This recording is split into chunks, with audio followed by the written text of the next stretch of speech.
Así que quiero comenzar el mensaje de esta mañana con quizás una pregunta un poco incómoda que no hace falta responderla, simplemente para meditarla. ¿Pasaste alguna vez en tu vida por un momento de tristeza o de angustia? ¿Sabías que la mayoría de las personas en algún momento de su existencia pasa por una situación así semejante? Tal vez no una depresión tan grande como la que vivió esta hermana de no poder salir de su casa, pero sí las situaciones de tristeza, de dolor, de desolación, son parte de nuestra experiencia de vida. De hecho, dicen los estudios científicos que la depresión en su definición técnica o psicológica es la epidemia verdadera de nuestro tiempo. La pena, el desencanto, la desilusión, el abatimiento, la ausencia de ganas de vivir son algunas de las cuestiones que están atrapando la vida del hombre contemporáneo, especialmente del hombre occidental que vive tan abrumado y tan atolondrado por las cosas que le persigue día a día. En estos días he estado pensando mucho acerca del Dios que nos guarda, mucho acerca del Dios que nos protege, acerca del Dios que está en medio de nuestras luchas, el Dios que nos sostiene en medio de nuestras pruebas. Y venía una y otra vez el pensamiento de mi propia experiencia de momentos de tristeza o momentos de bajón anímico, cómo he comprobado la fidelidad del Señor y cómo el Señor me ha sacado de situaciones extremadamente complejas donde había como nubarrones oscuros en mi corazón y en mi mente. Siempre la pregunta que gira alrededor de esta realidad es: si Dios es fiel, si Dios está atento a la vida de cada uno, si podemos experimentar su amor cada día, ¿por qué nos ocurren esas cosas? ¿Por qué nos ocurren esas cosas? Usted sabe que todos los años somos invitados por una organización, hace ya varios años, hace 5 o 6 años, que somos invitados por una organización en Estados Unidos para viajar y estar en un retiro de pastores, y siempre cada año hago la misma aclaración: la gente que nos invita nos paga todo para que podamos disfrutarlo, para que nadie diga: el pastor, mirá, viaja con la plata de la iglesia. No, es una invitación que nos hacen. Y este año siempre doy un tema en el retiro de pastores, y este año no me habían dado ningún tema. Así que estaba contento porque digo, este año disfruto, me siento en las butacas, que otros prediquen, y yo ahí disfrutando, hasta que llegó el día jueves y me llamó el pastor organizador y me dijo que tenía que compartir un mensaje. Me dijo: necesitamos que te hagas cargo de una palabra y que compartas una palabra con nosotros. Y el tema que me dio es justamente el tema o parte del tema que quiero compartir en esta mañana: la salud emocional del ministro. La salud emocional del pastor, la salud emocional del líder, la salud emocional del Hijo de Dios, cómo bregar, cómo luchar, cómo pelear por nuestra salud emocional. Además de todo esto, de escuchar el testimonio de la hermana y de esta invitación que nos hicieron, esta semana ha sido una semana especial donde me encontré con varias personas, no con una, con varias personas que están pasando por momentos oscuros en su vida y que piden ayuda diciendo: quiero salir de esto, ¿cómo puedo salir de esta situación? Porque mis luchas emocionales están poquito a poquito hundiendo mi vida. Como dije antes, vivimos tiempos donde los problemas de salud emocional se han convertido en una epidemia.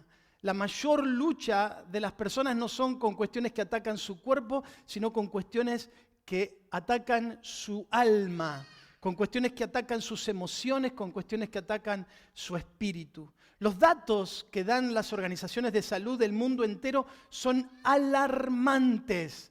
Por eso necesitamos saber ¿qué dice la palabra de Dios al respecto? ¿Cómo deberíamos encarar estas situaciones? Porque la Biblia, antes de esconder las debilidades, las luchas, los fracasos del hombre, los expone presentando a hombres y mujeres tan imperfectos como vos y como yo, y de qué manera el Señor ayudó a cada hombre y a cada mujer que confió en Él, sacándolo de la oscuridad en la cual estaba inmerso.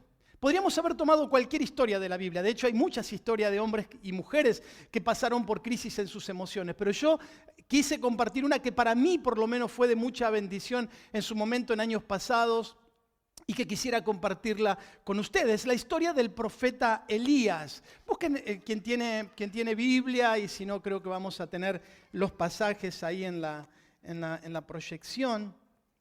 Pero la historia de Elías es la historia de un profeta que profetizó en una época muy compleja. Él está en medio de una historia o en medio de acontecimientos históricos muy fuertes espiritualmente para el pueblo de Israel. Los que estaban reinando en ese momento en Israel eran Acab y Jezabel. Esta mujer Jezabel había abandonado la fe de los israelitas y había traído deidades paganas, especialmente el dios Baal y la diosa Acera. Habían hecho altares, estaban haciendo sacrificio. Estaba en un momento muy oscuro de toda la historia de Israel. Y en ese contexto histórico aparece un hombre llamado Elías, un hombre llamado de Dios para que se convierta en la luz en medio de la oscuridad. Un hombre muy especial porque era un hombre que oía la voz de Dios, un hombre que obedecía la voz de Dios, un hombre que sabía reconocer la voz de Dios sobre su propia voz, un hombre que se había acostumbrado a ver el poder de Dios manifestado a través de su vida, acompañándolo a través de su vida. Por ejemplo, Elías fue aquel profeta que anunció una sequía de 3 años y medio y que por causa de esta oración y que por causa de este clamor de Elías como juicio sobre Israel, 3 años y medio la tierra estuvo sin agua. Un hombre que en medio de la hambruna fue alimentado por cuervos. Dice que cuervos le venían y le traían comida junto al arroyo para que el profeta comiera. Un hombre que se acercó a una viuda que tenía un poquito de aceite y un poquito de harina para comerse un pancito con su hijo y dejarse morir, según las palabras de la misma viuda. Y él le dijo: no va a faltar el pan, no va a faltar la harina, no va a faltar el aceite. Y Dios hizo un milagro trayendo una provisión que duró todo el tiempo de la sequía sobre la casa de esta viuda. Un hombre que vio inclusive el poder de resurrección del Señor, porque el hijo de esta viuda se muere y él ora por este niño y se levanta y resucita. Así que un hombre que estaba acostumbrado a ver el poder de Dios, un hombre que conocía a Dios, que distinguía la voz de Dios, un hombre que estaba acostumbrado a ver el poder de Dios. Inclusive en una de sus últimas historias, es tal vez la más impresionante de todas, donde él, envalentonado por toda esta situación, desafía, hace un duelo contra los profetas de Baal y los profetas de esta diosa Acera y le dice: basta ya de tanta hipocresía, veamos quién es el verdadero Dios. Y en el monte Carmelo hacen un desafío, un duelo, un reto. Dice: si el Dios al cual yo adoro es el Dios verdadero, que el holocausto o el sacrificio sea consumido sin que se prenda el leño, pero si es Baal,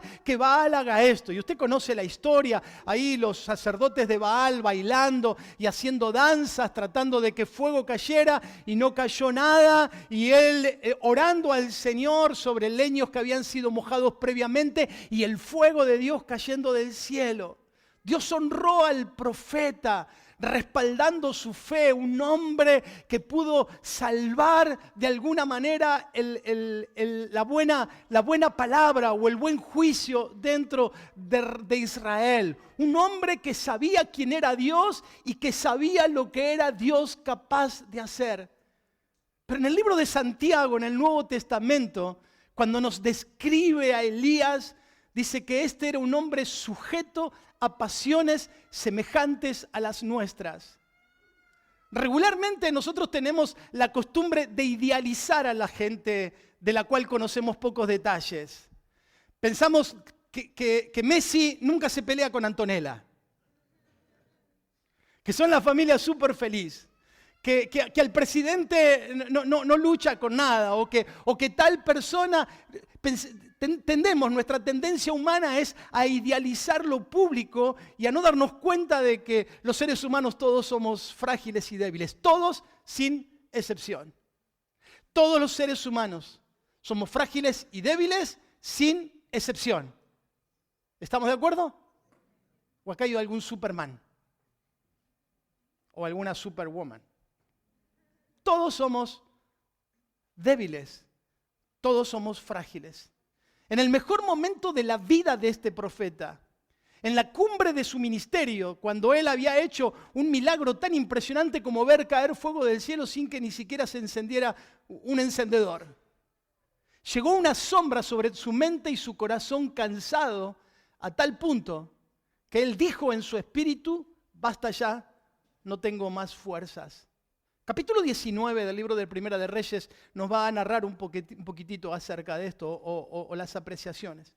Dice, cuando Acab le contó a Jezabel todo lo que Elías había hecho y cómo había degollado a los profetas de Baal. Recuerden, Acab es el rey, Jezabel es la reina que tenía estos profetas, y Elías, después de que el fuego cayó del cielo, agarró y sacrificó a todos los profetas de Baal. Dice que Jezabel mandó un mensajero a Elías que le dijera, que los dioses me castiguen, y más aún, si mañana a esta misma hora no te he cortado la cabeza como lo hiciste con tus profetas de Baal. Al verse en peligro, Elías huyó para ponerse a salvo. Se fue a Beerseba, en la región de Judá, y allí dejó a su criado, se internó en el desierto y después de caminar todo un día se sentó a descansar debajo de un enebro con deseos de morirse. Exclamó, Señor, ya no puedo más, quítame la vida, pues no soy mejor que mis antepasados. Se rescató entonces bajo la sombra del enebro y se quedó dormido. Más tarde, un ángel vino y lo despertó y le dijo, levántate y come. Cuando Elías se sentó, vio cerca de su cabecera un pan que se cocía sobre las brasas y una vasija con agua. Comió y bebió y se volvió a dormir. Pero el ángel del Señor volvió por segunda vez, lo despertó y le dijo, levántate y come, que todavía tienes un largo camino por recorrer. Elías comió, bebió, recuperó sus fuerzas y con aquella comida pudo caminar durante 40 días, 40 noches, hasta llegar a Horeb, el monte de Dios. Elías, el hombre fiel de Dios, es perseguido y difamado por una perversa mujer llamada Acab. Ser cristiano, ser una persona que sirve al Señor, siempre nos deja expuesto a la crítica, a la difamación, a la persecución, a la traición, al chisme, a las habladurías, a la difamación, a las mentiras, a la exposición de nuestra vida, a la exposición de nuestra familia. Todo eso es el precio que muchas veces tenemos que pagar por haber aceptado el llamado de Dios, tanto yo como cada uno de ustedes. Gente que nos critica, gente que nos difama, que inclusive pone en duda nuestra moral, pone en duda nuestra ética, pone en duda nuestra integridad, solamente porque hemos decidido vivir de una manera diferente a la que vive el resto de la gente. Dice que esta mujer que era la que reinaba en ese momento, al ver que había hecho esto Elías con los profetas, con los falsos profetas, catalogados como profetas satánicos, porque de hecho hasta presentaban sacrificios de niños dentro de la religión de Baal, ella se enoja de una manera tal que le dice al profeta que le quitaría la cabeza, lo degollaría así como él hizo con los profetas a las cuales él había matado con anterioridad. Lo primero que quiero que pensemos con respecto a la salud emocional, a nuestra salud emocional, es cuidado a quién escuchamos, cuidado lo que escuchamos y cuidado lo que hacemos con lo que escuchamos.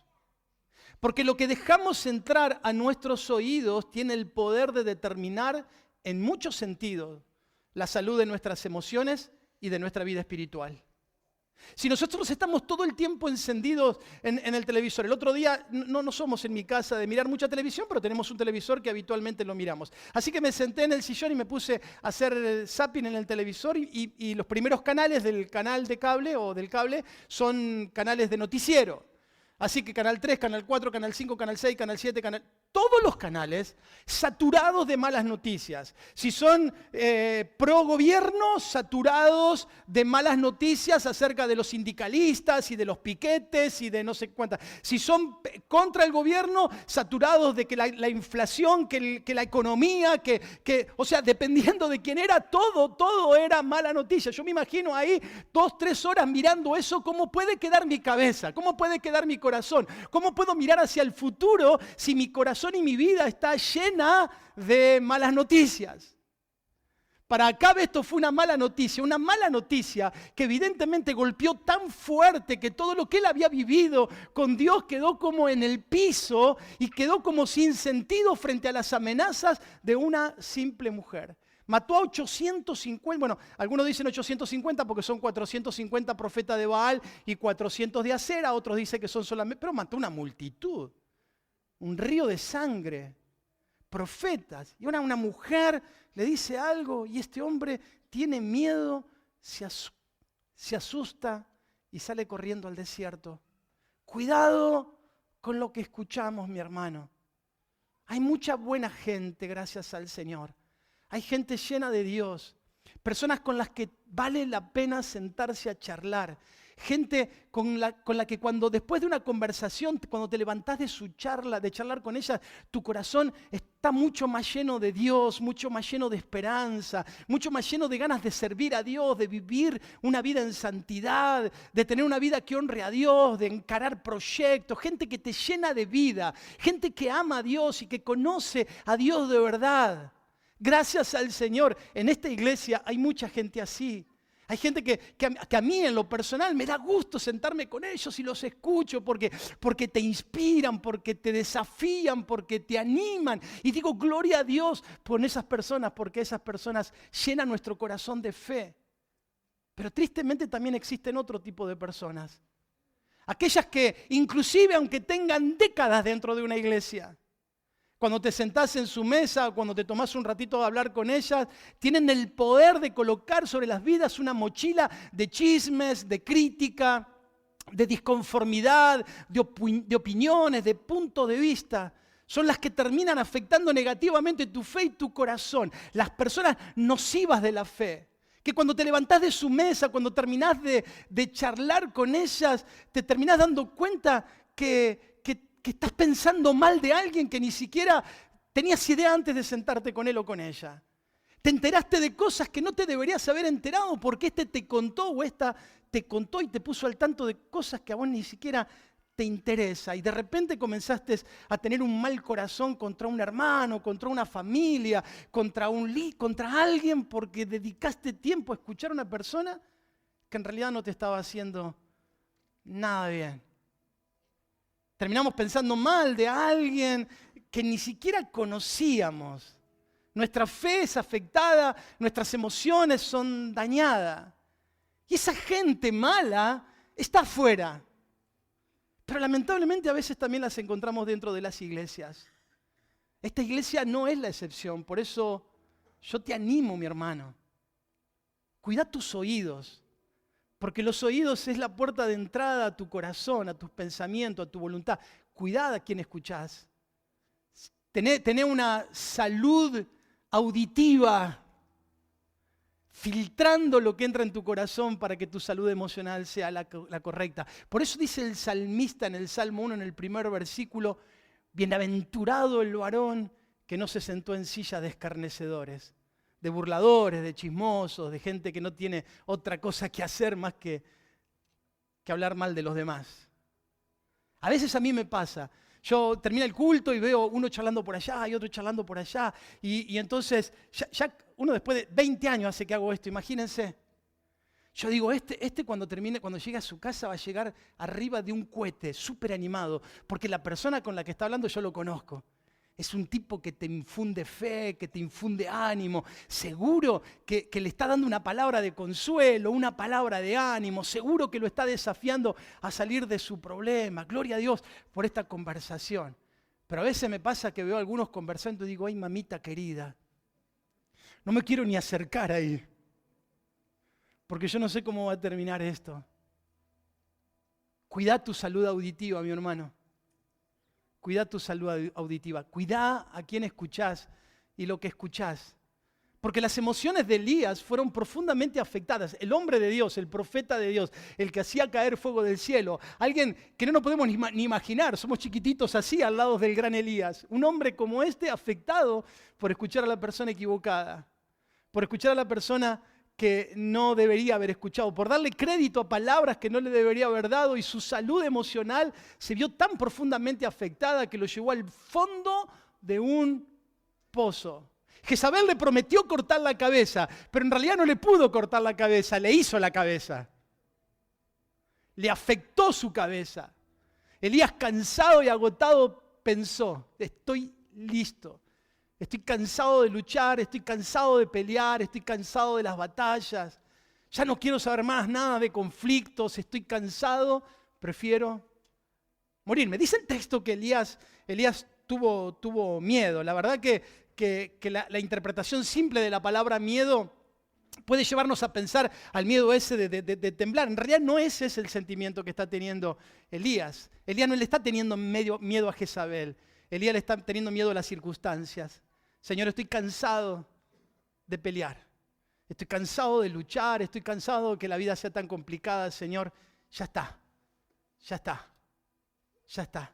Elías está decepcionado por la realidad que le toca vivir. Señor, he peleado tantas batallas, he visto tantas y tengo que seguir todo el resto de mi vida peleando con esto. Ya está, no quiero saber más nada. Me imagino en la mente de Elías frases o preguntas como, ¿por qué Dios? ¿Por qué a mí? ¿Por qué no haces algo, Señor? ¿Por qué si pudiste bajar fuego del cielo, por qué no le mandás fuego a Jezabel y le prendés fuego a ella? Señor, ¿por qué tanto sufrimiento? Señor, ¿qué hice de malo? ¿Por qué me toca esta vida? Y preguntas que nos hacemos todos en algún momento de nuestra vida. Todos. Elías lo que hizo fue lo que hace cualquier persona en su condición. Dejó a su criado, se aisló y se fue al desierto para quedarse dormido. Buscó la soledad y buscó la cama. Dos elementos que son muy clásicos de una depresión profunda. Aislarse, querer estar solo y solamente querer dormir. Pero en el 19:4, en el versículo 4 del capítulo 19, da una frase en la boca del profeta que a uno le dice, Señor, se internó en el desierto y después de caminar todo un día se sentó a descansar debajo de un enebro con deseos de morirse, y exclamó, Señor, ya no puedo más, quítame la vida. ¡Wow! Es raro porque si le tuvo miedo a Acab de que Acab lo matara, se va al desierto a morirse. O sea, es casi paradójico y contradictorio. Escapa de la muerte para ir a morirse y pedirle a Dios que lo mate. Son extrañas algunas de nuestras oraciones, ¿no? Son extrañas algunas de nuestras oraciones, especialmente cuando estamos cansados, agobiados, enojados, saturados por alguna situación. Una oración matrimonial de un matrimonio en crisis. Señor, basta con mi matrimonio, destruílo. Llévatela o te la mando. No. Pero ahí está. ¿Sí? Señor, mi matrimonio no da para más. Señor, basta ya con esta situación de crisis. Estoy cansado de pelear todos los días. Basta. O cansado de luchar con ese hijo que nunca responde y decir, Señor, basta ya con mi hijo. No quiero saber más nada con esta situación. Estoy harto, Señor. O del trabajo, Señor, cambiame de trabajo. O por las injusticias, o por las luchas, o por los dolores del alma. Señor, estoy cansado. Si no vas a hacer algo, sácame de esta situación o quítame la vida. Menos mal que el Señor no escucha estas oraciones. O mejor, menos mal que el Señor no responde estas oraciones, porque si no, el lío que hubiéramos hecho nosotros, si el Señor respondiera a todas nuestras oraciones. Yo he realizado algunas oraciones incorrectas. Pero después de que pasó la tormenta y que me di cuenta de lo que dije en mi oración, lo único que me quedó es pedirle perdón al Señor por haber orado de esa manera. Decirle, Señor, perdóname, me avergüenza haber orado de esa manera. Gracias por no escuchar mi oración. Algunas personas luchan con la tristeza, con la angustia, con la depresión. Algunos hasta pueden haber pensado lo mismo que el profeta Elías, quitarse la vida. Pero menos mal que el Señor no ha escuchado u oído sus oraciones, porque Él tiene planes hermosos para cada una de la vida de los que les aman. Elías sabe que no puede atentar contra su vida, pero ya no quiere vivir más, está cansado. Es algo bonito esto, porque Dios ve que su hijo está agotado, que su hijo está cansado, pero que todavía sigue confiando en la perfecta voluntad de Dios. Porque Él le pide a Dios que le quite la vida, dejando en las manos de Dios su futuro, y Dios no lo decepciona. Porque dice que se echó a dormir, en el versículo 4 que hemos leído, dice que se echó a dormir esperando morirse. Sin fuerzas, sin ganas de pelear más, ya había visto suficiente, estaba agotado. Pero desde el versículo ese en adelante nos habla de que Dios jamás abandonará a sus hijos, sino que nosotros tenemos un Dios que nos restaura, nos preserva y nos levanta en medio de cualquier situación. Porque dice el texto bíblico que Dios no se ofendió, Dios no se asustó, Dios no se decepcionó de Elías. No vino con reproches a decirle, ¿qué te pasa, Elías? ¿Cómo vas a orar así? ¿Cómo podés estar así? No, Dios no hizo eso. Dios no se ofende ni se decepciona de ninguna de nuestras reacciones o de nuestras oraciones cuando estamos en momentos de crisis o situaciones difíciles que la vida nos presenta. En vez de dejarlo morir a Elías, bueno, si eso es lo que querés, morite. Dios actúa a su favor y va en cuerpo y alma, se hace presente en la vida de su hijo. Porque déjame decir esto, ya hablamos acerca del Salmo 139 hace algunos meses atrás o algunas semanas atrás. Un hijo de Dios jamás podrá alejarse lo suficiente para perderse de la mirada de su Dios. Si subo a los cielos, ahí estás. Si fuera al fondo de la tierra, ahí estás tú. Un hijo de Dios jamás podrá alejarse lo suficiente para perderse de la mirada de su Dios. O dicho de otra manera, Dios jamás pierde de vista a un hijo suyo.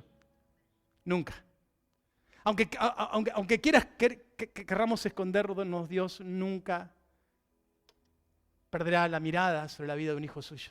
De uno que le ama, de uno que le busca, de uno que busca hacer su voluntad. Dice el texto bíblico en el versículo 5 que le envía un ángel y el ángel para despertarlo y para alimentar a su hijo. Dios no se está olvidando de Elías, no se está olvidando del hombre que levantó su mano en medio de una situación espiritual y política difícil. Cuando buscó a alguien, Elías levantó su mano y dijo, Señor, no importa cómo lo que haga el resto de la gente, si adora otras imágenes o adora, yo seguiré siendo tu hombre fiel, aquí está mi mano. Dios no se olvida de su hombre fiel, Dios no lo desampara, Dios va en su ayuda. Dios no le reprocha la situación en la que está, no le dice, como a veces algunos cristianos con buenas intenciones le dice al que está sufriendo, ¿qué hace llorando? Los cristianos no lloran. ¿Dónde dice eso en la Biblia? No puedes estar triste, no puede estar triste el corazón que alaba a Cristo. Esas canciones deberíamos enterrarlas, porque sí puede estar triste el corazón que alaba a Cristo. Sí puede estar triste temporalmente el corazón que ama al Señor. Sí puede estarlo. Y no solamente la historia de Elías, la historia de muchos hombres y mujeres de Dios a lo largo de la Biblia. Dios no se acerca a reprocharle, no le envía, andá y atendé al desgraciado ese que está ahí, mirá, llorando debajo del árbol. Andá y preguntale por qué está así, sacudilo y decirle, dejate de embromar. ¿Por qué estás llorando? Un profeta de Dios, después de todo lo que hice con vos, mandé fuego, maté a los... Y ahora ahí llorisqueando. Tampoco le reclama por la oración que hizo. No le viene y le dice, ¿qué es eso de querer morirte? ¿Qué clase de oración es esa para un hombre espiritual? ¿Cómo un creyente va a estar así? ¿Cómo podés estar con semejante tristeza? ¿Dónde quedó tu fe? Frases piadosas de algunos creyentes. ¿O no? A mí la escena esta, recordemos que el ángel probablemente hay controversia, siempre en algunas oportunidades el ángel de Jehová o el ángel del Señor es una manera de explicar la presencia de Dios mismo, la presencia plena de Dios, así que hay controversia acerca si era un ángel del Señor o era la misma presencia de Dios la que estaba ahí. Pero a mí, yo quiero quedarme con esta imagen que vino a mi mente cuando estaba viendo esta historia. Dios se sentó al lado del hombre de Dios. Yo me lo imagino a Dios en forma de hombre. En vez de juzgar al que sufre, sentarse al lado y escucharlo. Sentarse al lado y abrazarlo, sentarse al lado y amarlo, sentarse al lado y atender su necesidad. El ángel lo sacude y le da comida y le da agua para que tome, para que tenga fuerza y para que se ponga de pie. Pero Elías estaba tan hecho bolsa, diríamos por acá, que no tuvo fuerzas, comió, bebió y volvió a dormirse. Pero el proceso ya había comenzado. Algunos con buenas intenciones le dirían a Elías, ¿cómo podés estar triste, Elías, con todo lo que tenés? Tenés salud, tenés casa, tenés una familia, tenés esposo, tenés esposa. ¿Cómo podés? No digo que Elías no dice nada.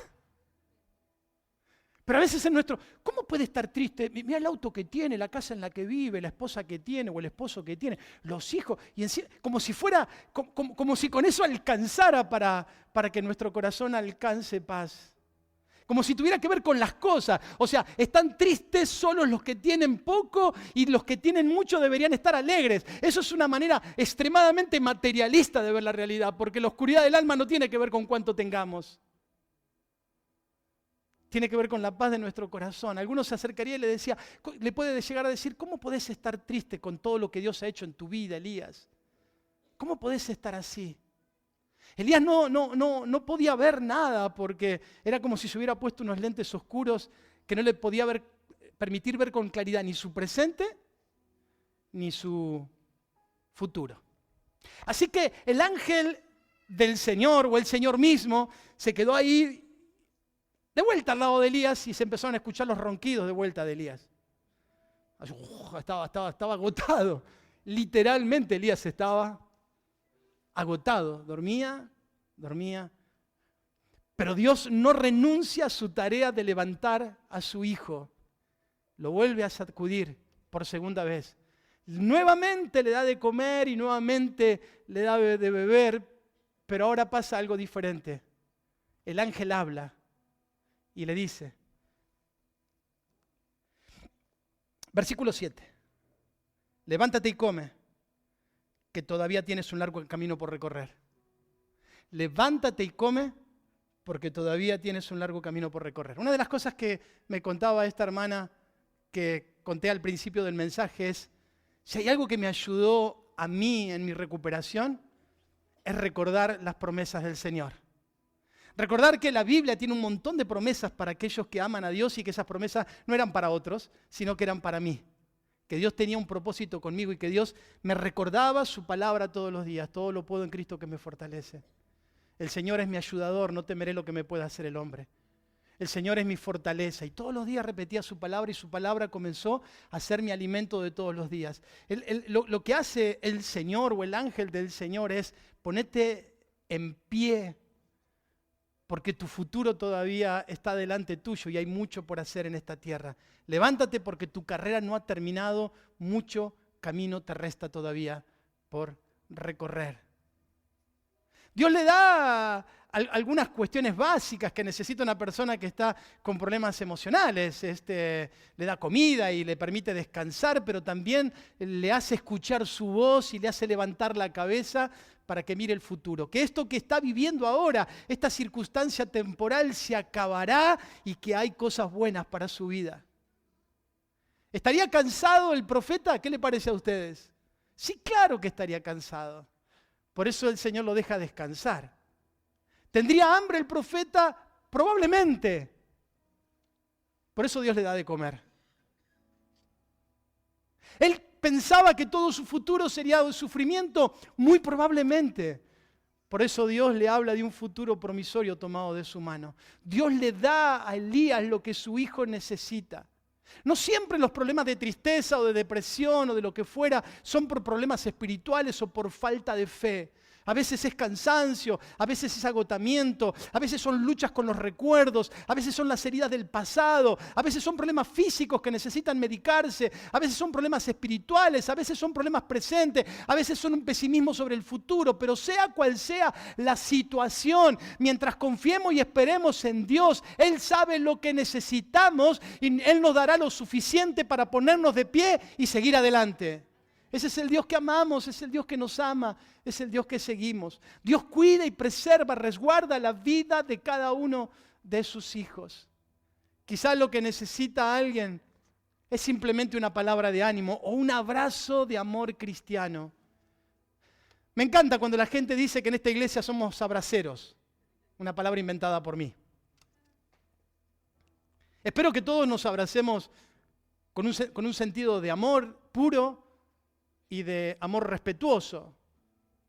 Pero hay personas que me han dicho, llegué a la iglesia realmente arrastrando los pies, pero cuando me recibieron en la puerta me dieron una sonrisa, alguien me abrazó, alguien me dijo bienvenido, alguien me dio un cariño, mis fuerzas se renovaron, ocurrió algo sobrenatural en mí. Y claro, es eso, lo que estaba necesitando, el amor de Dios a través de la vida de la iglesia. Elías comió y bebió, se fortaleció, el Señor renovó su llamado y su ministerio. Y ahí salió Elías a enfrentar lo que le quedaba de la vida, confiado en que las promesas del Señor se cumplirían sobre él. Déjame decirte algo y ya estoy concluyendo el mensaje. Nada podemos hacer con nuestro pasado. Nada podemos hacer con lo que nos hicieron o con los errores que cometimos en el pasado. No podemos hacer nada. No podemos cambiarlo. No podemos cambiar nuestros recuerdos, no podemos cambiar esas escenas dolorosas, no podemos cambiar los hechos, no podemos hacer nada. No podemos hacer nada con los que nos lastimaron y encima jamás nos pidieron perdón. No podemos hacer nada. O sí, en realidad podemos hacer dos cosas. La primera de ellas es perdonar a los que nos han herido. Ser libres de la carga, del dolor, del enojo, de la ira, de aquellos que han cargado nuestra vida con sus propios pecados, ser libres a través del perdón. Eso sí podemos hacer. No podemos cambiar la historia, pero sí podemos cambiar el presente. Y cambiando el presente podemos cambiar el futuro. Pero si se trata de culpas que vienen sobre nosotros por hechos del pasado, ¿cómo pude hacer eso? ¿Cómo pude haber cometido semejante maldad? Tampoco podemos cambiarlo. Pero hay algo maravilloso que se llama la gracia de Dios, el perdón de Dios. Correr a Dios en arrepentimiento y decirle, Señor, estoy tan arrepentido con lo que hice. No puedo sacar de mi cabeza esa escena de esa maldad que cometí, Señor. Ahí está, vuelve una y otra vez. Pero yo sé, Señor, que vos sos suficiente para perdonarme y para librarme. Yo perdono en esta mañana a todos los que me han herido, pero también te pido perdón, Señor, por las cargas de mi corazón y los errores cometidos en el pasado. No podemos dejar que se nos escape la vida, mi hermano.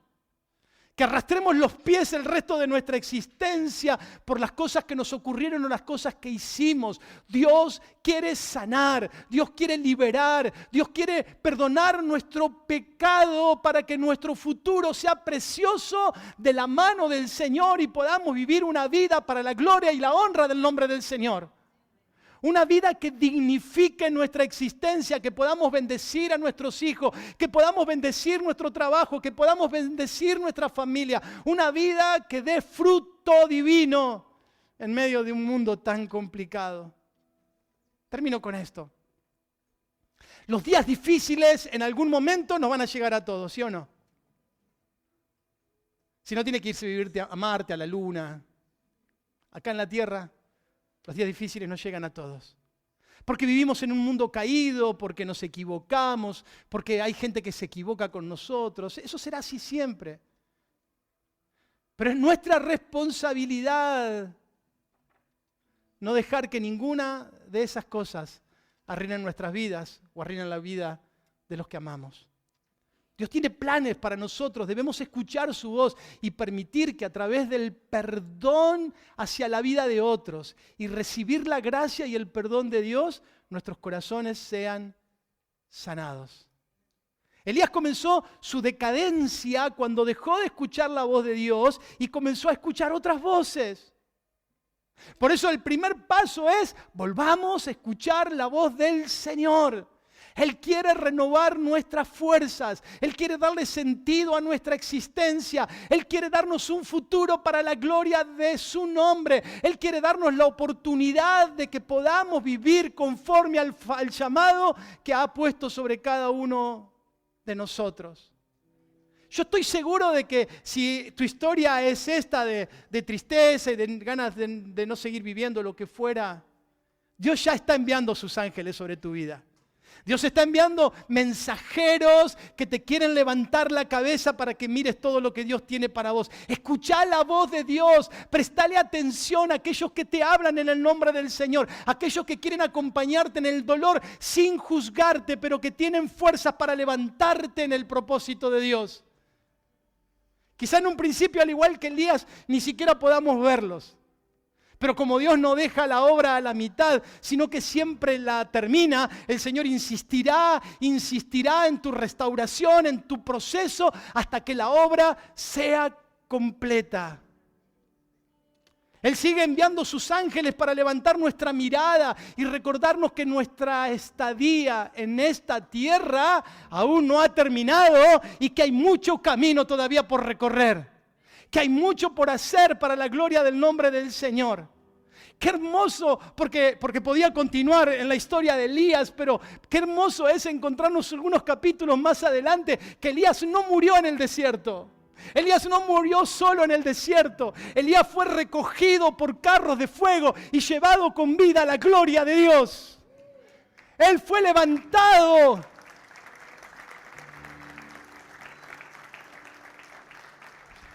Uy, saltamos de esta escena hasta esa escena y decimos, ¿qué pasó en el medio?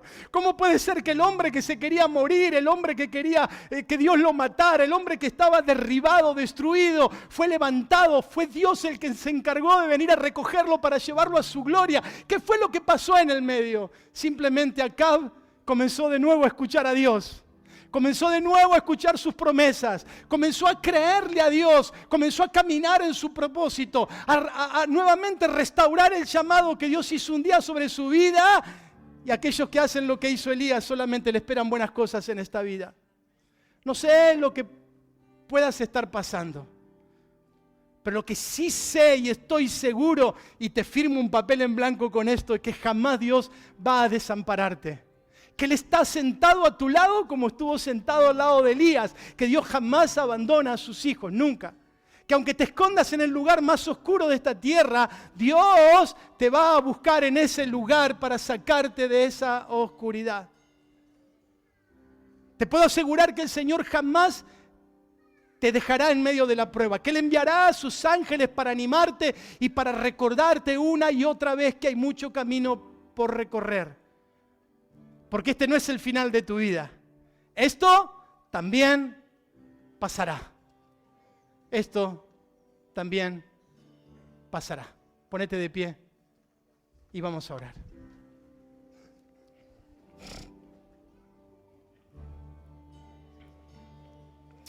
Señor, gracias por esta mañana y gracias porque tu palabra es tan hermosa para nosotros, Señor. Estas historias que nos recuerdan quién sos vos y quiénes somos nosotros. Nos recuerdan nuestra debilidad, nuestra fragilidad, pero también nos recuerdan tu grandeza, Señor.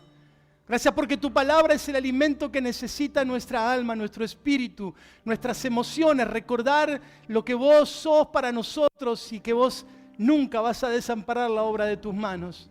Yo quiero rogarte, Señor, en esta mañana, en el nombre de Jesús, que aquel hombre, aquella mujer que haya llegado a este lugar con tristeza, con angustia, con depresión, con desencanto, Señor, aquella persona que haya dejado de escuchar tu voz y las voces interiores estén dominando su vida, Señor, que en esta mañana pueda ser libre, en el nombre de Jesús, Señor. Echamos fuera todo espíritu inmundo que quiera venir sobre la mente de tus hijos, en el nombre de Jesús, Señor. Toda fuerza del mal, toda fuerza del diablo que quiera oprimir la vida de tus hijos ahora se va en el nombre de Jesús. Hay liberación en las almas, en los corazones, en las emociones, en el nombre de Jesús, Señor. Y si hay alguien en esta mañana que necesita perdonar, Señor, que pueda tomar esa decisión. No importa la grandeza del dolor que le han causado, Señor.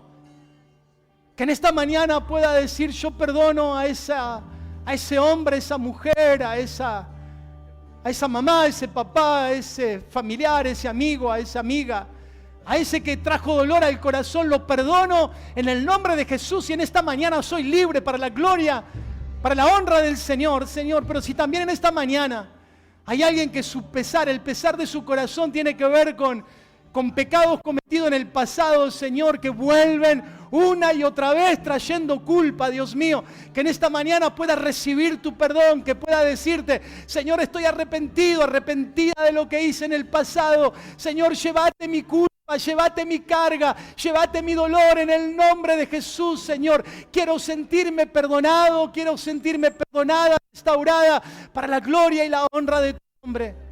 Señor, que en esta mañana aquí cada uno de nosotros presentes en este lugar, podamos escuchar las mismas palabras que escuchó Elías. Vamos, ponete de pie, porque este no es el final de la carrera. Hay mucho camino que recorrer todavía. Hay mucho que hacer en esta tierra. Hay mucho que hacer en la familia. Hay mucho que hacer en esta iglesia. Hay mucho que hacer en esta ciudad. Hay mucho por hacer todavía por delante. Levántate en el nombre de Jesús. En el nombre de Jesús, para la gloria y la honra del Señor. Amén y amén.